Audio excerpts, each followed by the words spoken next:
नमस्कार। आज सुनेंगे मुंशी प्रेमचंद की लिखी कहानी मानसरोवर भाग 4 से, जिसका नाम है सती। मुंशी प्रेमचंद ने सती नाम से 2 कहानियाँ लिखी हैं। एक मानसरोवर भाग 4 से है और एक मानसरोवर भाग 5 से है। हम 4 वाली कहानी आज सुनेंगे। मुलिया को देखते हुए उसका पति कल्लू कुछ भी नहीं है। फिर क्या कारण है कि मुलिया संतुष्ट और प्रसन्न है और कल्लू चिंतित तो सशंकित। मुलिया को कौड़ी मिली है, उसे दूसरा कौन पूछेगा। कल्लू को रतन मिला है, उसके सैकड़ों ग्राहक हो सकते हैं। खासकर उसे अपने चचेरे भाई राजा से बहुत खटका रहता है। राजा रूपवान है, रसिक है, बातचीत में कुशल है, स्त्री को रिझाना जानता है। इससे कल्लू मुलिया को बाहर नहीं निकलने देता। उस पर किसी की निगाह भी पड़ जाए तो उसे असहनीय है।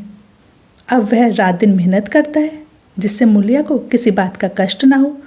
उसे न जाने किस पूर्व जन्म के संस्कार से ऐसी स्त्री मिल गई है। उस पर प्राणों को न्यौछावर कर देना चाहता है। मुलिया का कभी सिर भी दुखता है तो उसकी जान निकल जाती है। उधर मुलिया का भी यही हाल है। जब तक वह घर नहीं आता मछली की भांति तड़पती रहती है। गांव में कितने ही युवक हैं जो मुलिया से छेड़छाड़ करते रहते हैं, पर उस युवती की दृष्टि में कुरूप कलवा संसार भर के आदमियों से अच्छा है। एक दिन राजा ने कहा, भाभी, भैया तुम्हारे जोग न थे। मुलिया बोली, भाग में तो वह लिखे थे, तुम कैसे मिलते। राजा ने मन में समझा, बस अब बात बन गई।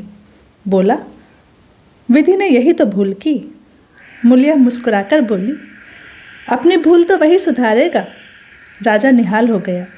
तीज के दिन कल्लू मुलिया के लिए लट्ठे की साड़ी लाया।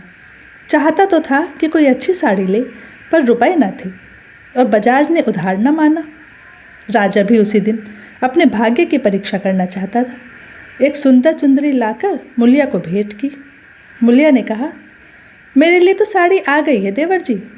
राजा बोला, मैंने देखी है तभी तो मैं इसे लाया, तुम्हारे लायक नहीं है। भैया को भी किफ़ायत भी सूझती है तो ऐसी बातों में। मुलिया कटाक्ष करके बोली, तुम समझा क्यों नहीं देते। राजा पर एक कुल्हड़ का नशा चढ़ गया। बोला, बूढ़ा तोता नहीं पड़ता है। मुलिया, मुझे तो लट्ठे की साड़ी ही पसंद है। राजा, जरा यह चुंदरी पहनकर देखो कैसी खिलती है।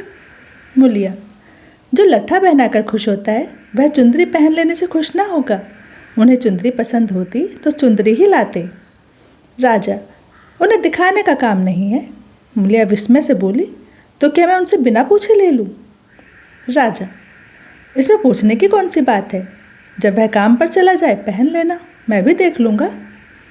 मुलिया ठट्ठा मारकर हंसती हुई बोली, यह न होगा देवर जी, कहीं देख लें तो मेरी शामत ही आ जाए। तुम इसे लिए जाओ। राजा ने आग्रह करके कहा, इसे न लोगी भाभी तो मैं जहर खा के सो रहूँगा। मुलिया ने चुंदरी उठाकर आले पर रख दी और बोली, अच्छा लो, अब तो खुश हो गए। राजा ने उंगली पकड़ी, अभी तो भैया भी नहीं है, जरा पहन लो। मुलिया ने अंदर जाकर चुंदरी पहन ली और फूल की तरह महकती दमकती बाहर आई। राजा ने उसे पकड़ने को हाथ फैलाया। बोला, ऐसा जी चाहता है तुम्हें लेकर भाग जाऊं। मुलिया उसी विनोद भाव से बोली, जानते हो फिर तुम्हारे भैया का क्या हाल होगा। यह कहते हुए उसने किवाड़ बंद कर ली। राजा को ऐसा मालूम हुआ कि थाली परोसकर उसके सामने से उठा ली गई। मुलिया का मन बार बार करता कि चुंदरी कल्लू को दिखा दे, पर नतीजा सोचकर रह जाती थी। उसने चुंदरी रख क्यों ली। उसे अपने ऊपर क्रोध आ रहा था, लेकिन राजा को कितना दुख होता। क्या हुआ, उसकी चुंदरी क्षण भर पहन लेने से उसका मन तो रह गया, लेकिन उसके प्रशांत मानस सागर में यह एक कीट आकर उसे मथ रहा था। उसने क्यों चुंदरी रख ली। क्या यह कल्लू के साथ विश्वासघात नहीं है। उसका चित्त इस विचार से विकल हो गया। उसने मन को समझाया, विश्वासघात क्यों हुआ, इसमें विश्वासघात की क्या बात है। कौन वह राजा से कुछ बोली। जरा सा हंस देने से अगर किसी का दिल खुश हो गया तो इसमें बुराई क्या है। कल्लू ने पूछा, आज रज्जू क्या करने आया था। मुलिया की देह थर थर कांपने लगी। बहाना कर गई, तंबाकू मांगने आए थे। कल्लू ने भवेश से कोड़कर कहा, उसे अंदर मत आने दिया करो, अच्छा आदमी नहीं है। मुलिया, मैंने कह दिया तंबाकू नहीं है तो चले गए। कल्लू ने अपनी तेजस्विता के साथ कहा, क्यों झूठ बोलती हो? वह तंबाकू मांगने नहीं आया था। मूलिया, तो और क्या करने आए थे? कल्लू, चाहे जिस काम से आया हो, तंबाकू मांगने तो नहीं आया। वह जानता था मेरे घर में तंबाकू नहीं है। मैं तंबाकू के लिए उसके घर गया था। मूलिया के देह में काटो तो लहू नहीं, चेहरे का रंग उड़ गया। सिर झुकाकर बोली, मैं किसी के मन का हाल क्या जानूं। आज तीज का रथ जगा था। मूलिया पूजा का सामान कर रही थी, पर इस तरह जैसे मन में जरा भी उत्साह, जरा भी श्रद्धा नहीं है। उसे ऐसा मालूम हो रहा है उसके मुख में कालिमा पुत गई है और अब वह कल्लू की आंखों से गिर गई है। उसे अपना जीवन निराधार सा जान पड़ता था। सोचने लगी, भगवान ने मुझे यह रूप क्यों दिया? यह रूप ना होता तो राजा क्यों मेरे पीछे पड़ता और क्यों मेरी आज यह गत होती? मैं कालिक रूप रहकर इससे कहीं सुखी रहती। जिन्हें रूप की कमाई खानी हो वह रूप पर फूले। यहाँ तो इसने मटिया मेट कर दिया। न जाने कब उसे ये सोचते सोचते झपकी आ गई तो देखती है कल्लू मर गया है और राजा घर में घुसकर उसे पकड़ना चाहता है। उसी दम एक वृद्धा स्त्री न जाने किधर से आकर उसे अपनी गोद में ले लेती है और कहती है, तूने कल्लू को क्यों मार डाला? मूलिया रोकर कहती है, माता, मैंने उन्हें नहीं मारा। वृद्धा कहती है, हाँ, तूने छुरी कटार से नहीं मारा। उस दिन तेरा तप छीन हो गया और वह इसी से मर गया। मूलिया ने चौकन्नी आंखें खोल दी। सामने आंगन में कल्लू सोया हुआ था। वह दौड़ी हुई इसके पास गई और उसकी छाती पर सिर रखकर फूट फूट कर रोने लगी। कल्लू ने घबराकर पूछा, कौन है? मूलिया, क्यों रोती हो? क्या डर लग रहा है? मैं तो जाग ही रहा हूँ। मूलिया ने सिसकते हुए कहा, मुझसे आज एक अपराध हुआ है, उसे क्षमा कर दो। कल्लू उठ बैठा, क्या बात है, कहो तो, रोती क्यों हो? मूलिया, राजा तंबाकू मांगने नहीं आया था, मैंने तुमसे झूठ कहा था। कल्लू हंसकर बोला, वह तो मैं पहले ही समझ गया था। मूलिया, वह मेरे लिए चुंदरी लाया था, तो लौटा दी ना तुमने? मूलिया कांपती हुई बोली, नहीं, मैंने ले ली। कहते थे मैं जहर माहुर खा लूँगा। कल्लू निर्जीव की भांति खाट पर गिर पड़ा और बोला, तो रूप मेरे बस का नहीं है, देव ने कुरूप बना दिया तो सुंदर कैसे बन जाऊं। कल्लू ने अगर मूलिया को खोलते हुए तेल में डाल दिया होता तो अभी उसे इतनी पीड़ा न होती। कल्लू उस दिन से कुछ खोया खोया सा रहने लगा। जीवन में न वह उत्साह रहा न वह आनंद। हंसना बोलना भूल सा गया। मूलिया ने उसके साथ जितना विश्वासघात किया था उससे कहीं ज़्यादा उसने समझ लिया और यह भ्रम उसके हृदय में केवड़े के समान चिपट गया। वह अब घर केवल लेटने बैठने के लिए आता और मूलिया केवल भोजन बनाने वाली मशीन। आनंद के लिए वह कभी कभी ताड़ी खाने चला जाता था या चरस के दम लगाता। मूलिया उसकी दशा देख देख कर अंदर ही घुटती थी। वह उस बात को उसके दिल से निकाल देना चाहती थी, इसलिए उसकी सेवा और मन लगाकर करती। उसे प्रसन्न करने के लिए बार बार प्रयत्न करती, पर वह जितना ही उसको खींचने की चेष्टा करती थी उतना ही वह उससे बिचलता था, जैसे कोई कटिए में फंसी हुई मछली हो। कुशल यह था कि राजा जिस अंग्रेज के यहाँ खानसामा था उसका तबादला हो गया और राजा उसके साथ चला गया था, नहीं तो दोनों भाइयों में से किसी न किसी का जरूर खून हो जाता। इस तरह साल भर बीत गया। एक दिन कल्लू रात को घर लौटा तो उसे ज्वर था। दूसरे दिन उसके देह में दाने निकल आए। मूलिया ने समझा माता है, मान मनौती करने लगी, मगर 4-5 दिन में ही दाने बढ़कर आंवले पड़ गए और मालूम हुआ कि यह माता नहीं उपदंश है। कल्लू के कलुषित भोग विलास का यह फल था। वो कितनी भयंकरता से बढ़ने लगा कि आंवलों में मवाद पड़ गया और उनमें से ऐसी दुर्गंध उड़ने लगी कि पास बैठना मुश्किल था। देहात में जिस प्रकार का उपचार हो सकता था वह मूलिया करती थी, पर कोई लाभ न होता था और कल्लू की दशा दिन ब दिन बिगड़ती जाती थी।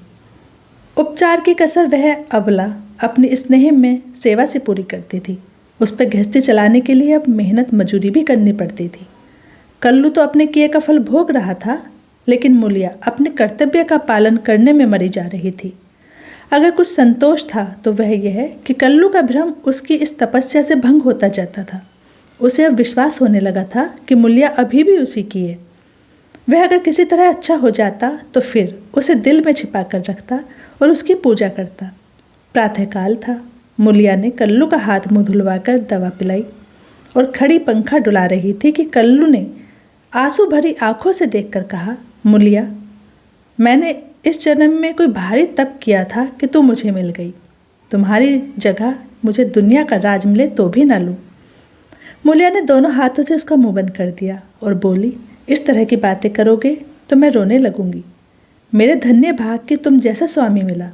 यह कहते हुए उसने दोनों हाथ पति के गले में डाल दिए और लिपट गई। फिर बोली, भगवान ने मुझे मेरे पापों का दंड दिया है। कल्लू ने उत्सुकता से पूछा, सच कह दो मूला, राजा और तुम में क्या मामला था?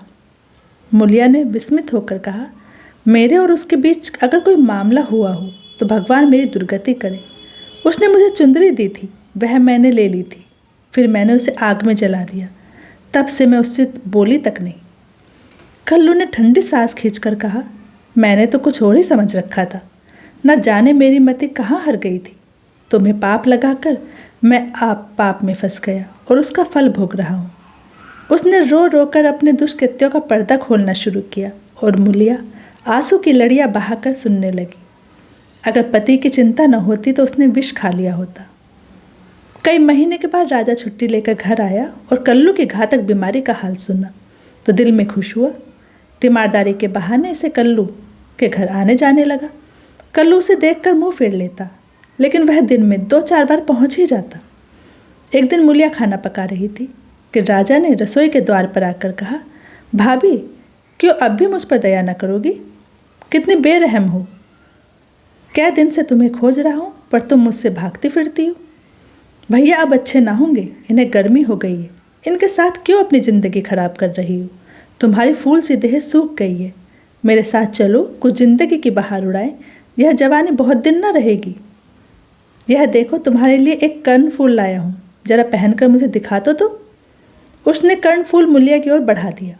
मूलिया ने उसकी ओर देखा भी नहीं, चूल्हे की ओर ताकती हुई बोली, लाला, तुम्हारे पैरों पड़ती हूँ, मुझे मत छेड़ो। यह सारी विपत्ति तुम्हारी लाई हुई है, तुम ही मेरे शत्रु हो। फिर भी तुम्हें लाज नहीं आती। कहते हो भैया अब किस काम के हैं। मुझे तो पहले से कहीं ज़्यादा अच्छे लगते हैं। आज मैं ही उनका आधार हूँ, वह मेरे सहारे जीते हैं। अगर मैं इस संकट में उनके साथ दगा करूँ तो मुझसे बढ़कर अधम कौन होगा, जबकि मैं जानती हूँ कि इस संकट का कारण भी मैं ही हूँ। राजा ने हंसकर कहा, यह तो वही हुआ जैसे किसी की दाल गिर गई तो उसने कहा, मुझे तो सूखी ही अच्छी लगती है। मूलिया ने सिर उठाकर उसकी ओर सजोत नेत्रों से ताकते हुए कहा, तुम उनके पैर की धूल के बराबर नहीं हो लाला। क्या कहते हो तुम? उजले कपड़े और चिकने मुखड़े से कोई आदमी सुंदर नहीं होता। मेरी आंखों में तो उनके बराबर कोई दिखाई नहीं देता। कल्लू ने पुकारा, मूला, थोड़ा पानी तो दे दो। मूलिया पानी लेकर दौड़ी। चलते चलते कर्णफूल को ऐसा ठुकराया कि आंगन में जा गिरा। राजा ने जल्दी से कर्णफूल उठा लिया और क्रोध में भरा हुआ चल दिया। रोग दिन ब दिन बढ़ता गया। ठिकाने से दवा दारू होती तो शायद अच्छा हो जाता, मगर अकेली मूलिया क्या क्या करती। दरिद्रता में बीमारी कोढ़ का खाज है। आखिर एक दिन परवाना आ पहुंचा। मूलिया घर का काम धंधा करके आई तो देखा कल्लू की सांस चल रही है। घबराकर बोली, कैसा जी है जी तुम्हारा? कल्लू ने सजल और दीनता भरी आंखों से देखा और हाथ जोड़कर सिर नीचा कर लिया। यही अंतिम विदाई थी। मूलिया उसके सीने पर सिर रखकर रोने लगी और उन्माद की दशा में उसके आहत हृदय से रक्त की बूंदों के समान शब्द निकलने लगे।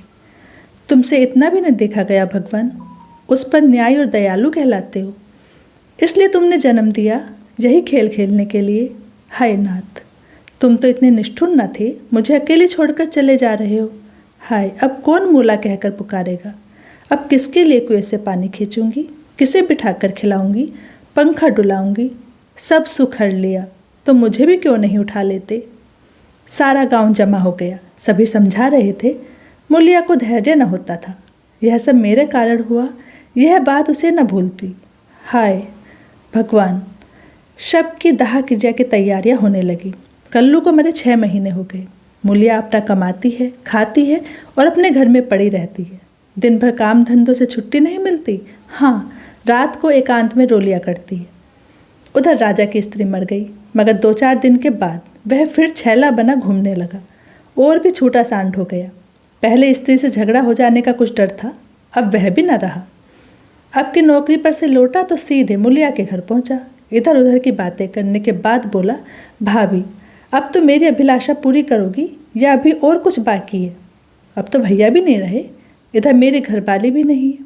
मैंने तो उसका गम भुला दिया। तुम कब तक भैया के नाम को रोती रहोगी? मूलिया ने घृणा से उसकी ओर देखकर कहा, भैया नहीं रहे तो क्या हुआ? भैया की याद तो है, उनका प्रेम तो है, उनकी सूरत तो दिल में है, उनकी बातें तो कानों में हैं। तुम्हारे लिए और दुनिया के लिए वह नहीं है, मेरे लिए वह अब भी वैसे ही जीते जागते हैं। मैं अब भी उन्हें वैसे ही बैठे देखती हूँ। पहले तो देह का अंतर था, अब तो वह मुझसे और भी करीब हो गए हैं और ज्यों ज्यों दिन बीतेंगे और भी करीब होते जाएंगे। भरे पूरे घर में दाने की कौन कदर करता है? जब घर खाली हो जाता है तब मालूम होता है कि दाना क्या है। पैसे वाले पैसे की कदर क्या जाने? पैसे की कदर तब होती है जब हाथ खाली हो जाता है, तब आदमी एक एक कौड़ी दांत से पकड़ता है। तुम्हें भगवान ने दिल ही नहीं दिया तो तुम क्या जानो सोहबत क्या है? घरवाली को मरे अभी 6 महीने भी नहीं हुए और तुम सांड बन बैठे। तुम मर गए होते तो इसी तरह वह भी अब तक किसी के पास चली गई होती। मैं जानती हूँ कि मैं मर जाती तो मेरा सिर ताज जन्म भर मेरे नाम को रोया करता। ऐसे ही पुरुषों की स्त्रियाँ उन पर प्राण देती हैं। तुम जैसे सहोदों के भाग में पत्तल चाटना लिखा है तो चाटो, मगर खबरदार आज से मेरे घर में पाँव न रखना, नहीं तो जान से हाथ धोगे। बस निकल जाओ।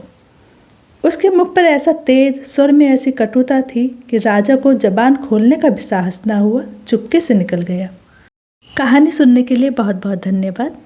आगे भी इसी तरह की कहानियाँ सुनने के लिए प्लीज़ चैनल को सब्सक्राइब ज़रूर करें, लाइक शेयर और कमेंट भी करें।